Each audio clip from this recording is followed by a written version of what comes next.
أعوذ بالله من الشيطان اللعين الرجيم بفضل الله بسم الله الرحمن الرحيم الحمد لله رب العالمين والصلاة والسلام على خير خلقه أجمعين محمد وأهل بيته الطيبين الطاهرين ولعنة الله على أعدائهم ومنكرين فضائلهم إلى قيام يوم الدين. The topic of knowledge is a very crucial topic because it's extremely important that us Muslims understand our religion and understand what Allah subhanahu wa ta'ala wants from us. And this can only be achieved if we have the required knowledge, if we have the knowledge that helps us understand how to reach Allah subhanahu wa ta'ala. So I have compiled 4 narrations that the Ahlul Bayt alayhim salam have explained to us the importance behind seeking knowledge, and most importantly, from who do we seek knowledge from? Because unfortunately, when it comes to the topic of knowledge, many of us think that anyone that, let's say, wears a turban, or anyone that looks like they are a good scholar, we take their knowledge, we listen to what they have to say, and we don't place certain criterias like the Ahlul Bayt alayhim salam have placed. You know, the Imams alayhim salam have explained the importance of not just listening to everyone that speaks. Listen to a certain group. Now this group has certain characteristics. What I'm trying to say is that every preacher that preaches Islam isn't someone that we should listen to. So just because someone gives a lecture about a topic that we are interested in, that doesn't mean that we should listen to this person. Because everyone that knows how to speak can speak. But is the person that is speaking, is he explaining something the way that the Ahlul Bayt alayhim salam have explained it? Or is this person introducing something of his own and calling everyone to himself? So, inshallah ta'ala, I want to mention these 3 narrations so that we can benefit from the wisdom of the Ahlul Bayt alayhim salatu wassalam. If we go to the book Biharul Anwar, volume number 2, page 232, which is the start of door 11. Narration number 20. Rasulullah sallallahu alayhi wa sallam states, "Do not sit with every preacher who calls you from certainty to doubt, and from sincerity to hypocrisy, and from humility to arrogance, and from advice to enmity, and from discipline to desire." Rasulullah sallallahu alayhi wa sallam immediately places for us a criteria. Not everyone that speaks in the Islamic field is entitled for everyone to listen to. You're not entitled to listen to everyone that preaches Islam, because unfortunately in the society that we live in today, we have many of those that insert doubt into the hearts of the believers. Oh, how is it that Rasulullah sallallahu alayhi wa sallam performed so-and-so miracle? How is it that the Ahlul Bayt alayhi salam can perform so-and-so miracle? So they begin to build on these doubts into the hearts of the believers. And then some believers are weak. Weak in the sense that they don't know how to rebut these claims, how to respond to these claims. So Rasulullah sallallahu alayhi wa sallam says, "Do not sit with every preacher who calls you from certainty to doubt."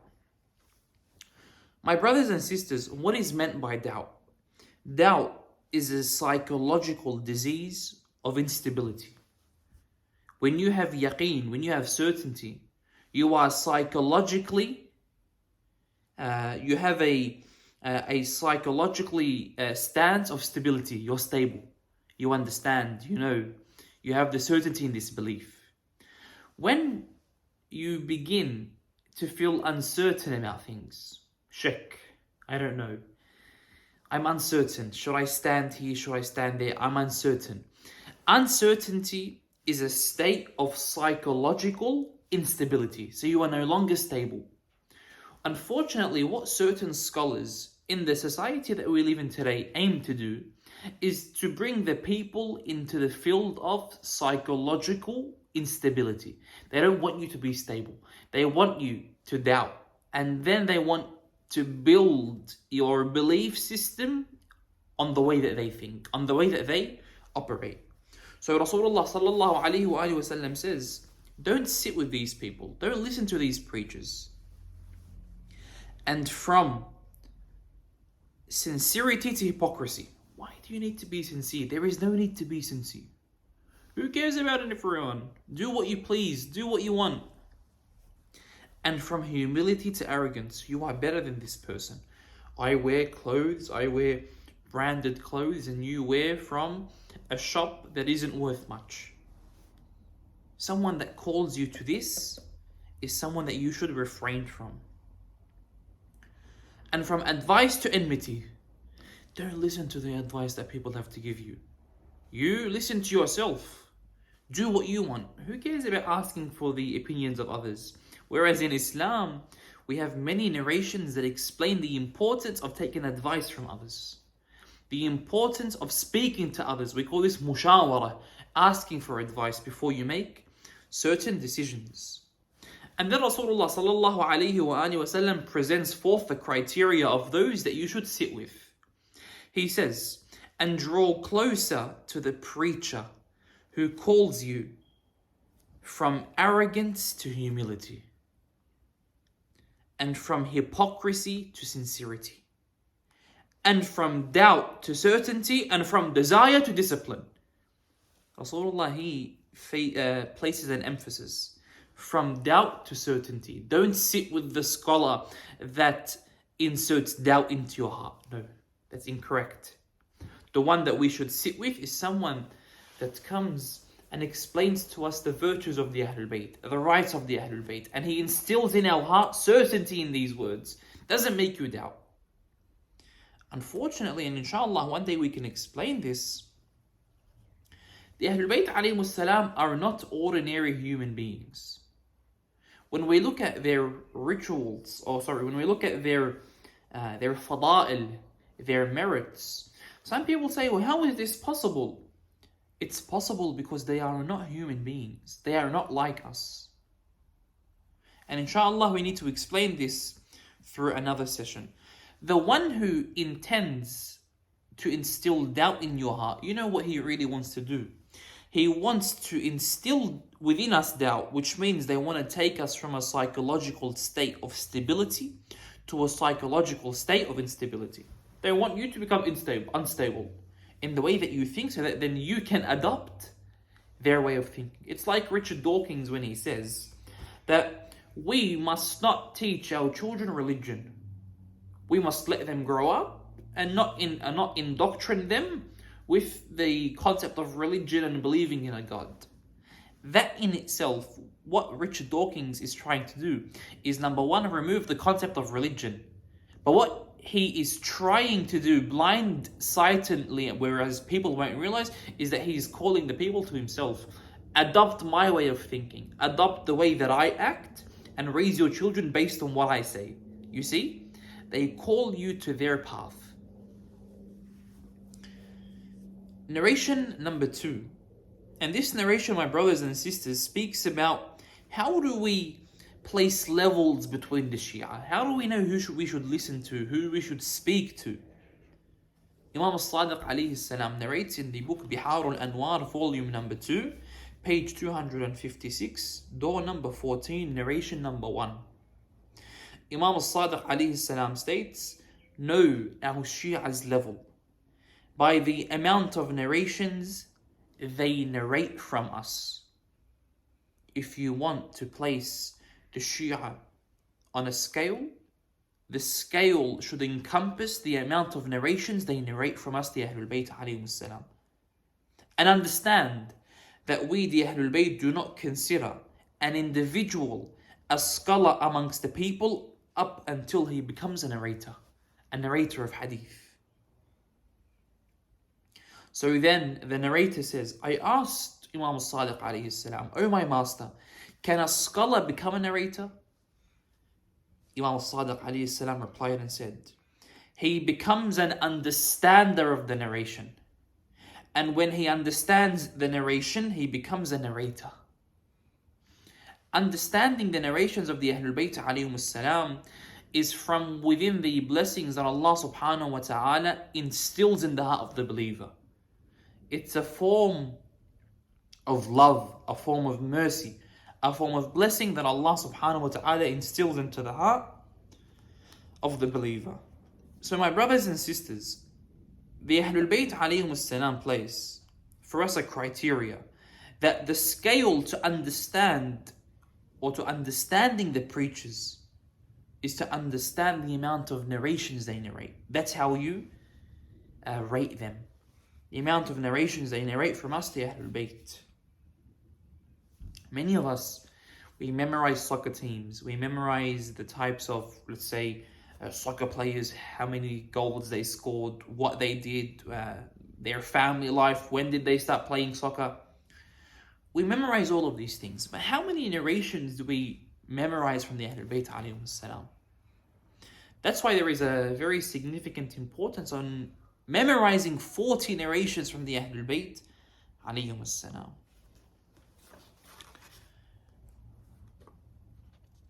My brothers and sisters, when it comes to taking your knowledge from certain people, the Ahlul Bayt alayhim salam have placed a criteria.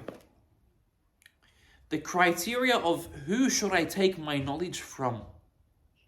We read previously the narration that says, take your knowledge from the one that instills certainty in your heart, not the one that instills doubt into your heart. This narration, Bihar al-Anwar, volume number 2, door 256, page 256, door 14, narration number 2.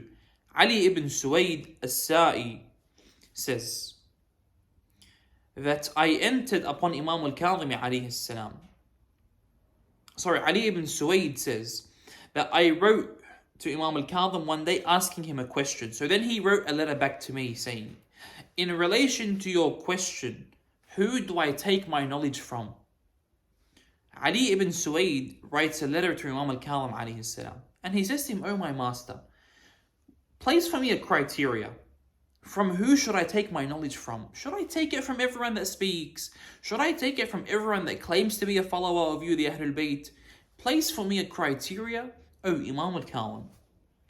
So Imam al-Kadhim alayhi salam says, do not take your teachings except from our Shia. If you were to take your knowledge from other than our Shia, then you have taken it from the betrayers. So then Ali ibn Suwaid asks, "O my master, why are these people, other than your Shia, why are they labeled as betrayers?" So Imam al-Kadhim alayhi salam says, they were entrusted with the book of Allah. So they deviated from it. They changed it. They changed the meanings of the Quran. May Allah subhanahu wa ta'ala's curse be upon them. This narration, my brothers and sisters, is extremely important. It's extremely scary. Because we see, unfortunately, the issue of philosophy. That some of our brothers and sisters within the Shia school refer back to philosophers on how to understand, for example, Allah subhanahu wa ta'ala. Imam al-Kadhim says, don't take your knowledge from other than the Shia. If you take your ma'arif, how to know Allah, you say that I want to learn how can I best know Allah subhanahu wa ta'ala. So then I refer back to philosophers to teach me how to reach Allah. The Ahlul Bayt are there. The Ahlul Bayt have been created for us to refer back to Allah. Why am I referring back to a fallible being? Imam al-Kadhim says, alayhi salam, take it from us, from our Shia. We will teach you how to reach Allah. Right? Narration number 4. Sufyan bin Khalid narrates from Imam al-Sadiq alayhi salam. This is narration number 6 in door number 14 of Bihar al-Anwar, volume number 2. O Sufyan, Beware of leadership. There is no one that seeks it except that they perish. So then Sufyan ibn Khalid says, "O my master, then I have perished." So Imam al-Sadiq alayhi salam says, "O Sufyan, I do not mean that of which you thought. I meant, do not place a man in a position that you accept everything he says and you call others to him." What is meant by leadership in this narration, my brothers and sisters, is that this person's goal is to bring the people to himself, not to the Ahlul Bayt. They seek to bring everyone to them, that my way of thinking is the only way of thinking. It's either my way or the highway. You have to think the same way that I think. And if you don't believe what I believe, then you're a deviant. Imam al-Sadiq alayhi salam told Sufyan ibn Khalid that don't follow these people that seek leadership in calling others to them. Find those that call to the Ahlul Bayt. Everything we have is from the Ahlul Bayt alayhi salam. Everything we believe in is from the Ahlul Bayt alayhi salam, and must only be from the Ahlul Bayt alayhi salam. In another narration, Imam al-Sadiq alayhi salam states, "He has lied who claims to know us, the Ahlul Bayt, and he is holding on to the teachings of others." You see, people, they take the narrations of Ibn Abbas, let's say, Hassan al-Basri, Abu Hanifa. Ibn Abbas, there is a bit of commentary in relation to Ibn Abbas. Some scholars say different views in relation to Ibn Abbas. Hassan al-Basri, for example, or Abu Hanifa. Abu Hanifa said 1, 2, and 3. But then you say to him, Imam al-Sadiq, leave this Imam al-Sadiq, this exaggeration of Imam al-Sadiq. Imam al-Sadiq says that he has lied, the one has lied who claims to be holding on to our path, the Ahlul Bayt, and he takes the teachings of others.